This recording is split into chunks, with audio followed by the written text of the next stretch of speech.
Tout a commencé un mardi comme les autres, métro, café tiède, écran qui s'allume, rien de nouveau.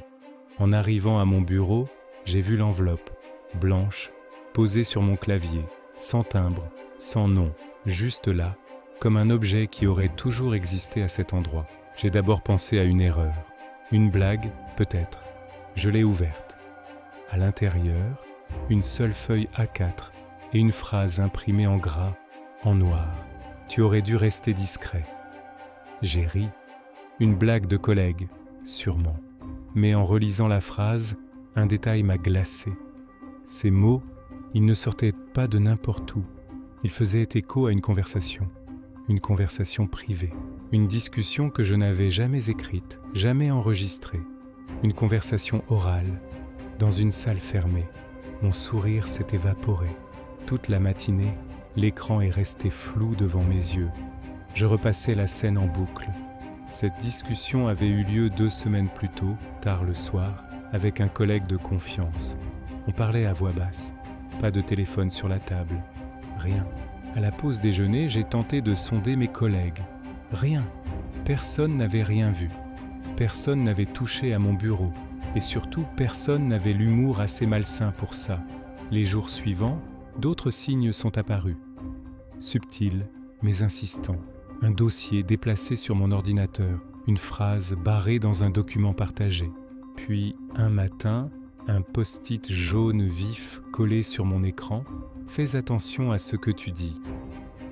À ce stade, l'amusement avait disparu depuis longtemps. La nuit, je m'éveillais en sursaut, le cœur battant.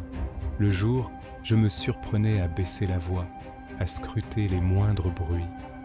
J'évitais les conversations, les regards. Le simple fait de sentir des yeux sur moi, même imaginaires, me nouait l'estomac. Et puis, il y a eu le mail. Aucun expéditeur. Objet, réunion.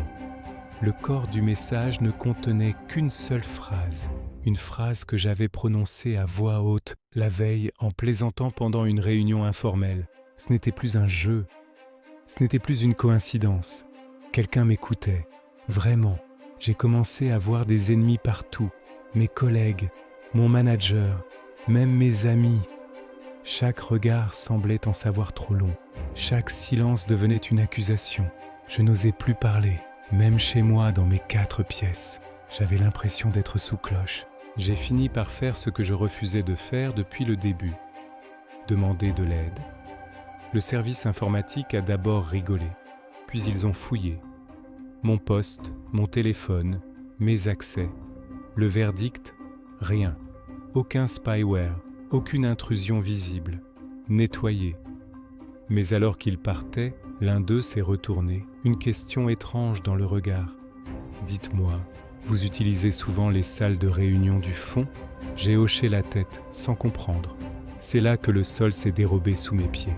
L'entreprise venait de découvrir qu'un ancien système d'enregistrement, installé des années plus tôt pour des raisons de sécurité, n'avait jamais été complètement désactivé.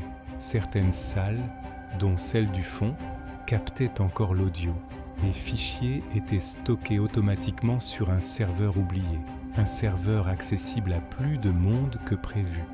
Quelqu'un avait trouvé cette porte dérobée et quelqu'un s'en servait comme d'une arme. L'enquête interne a duré des semaines. Finalement, le coupable a été identifié.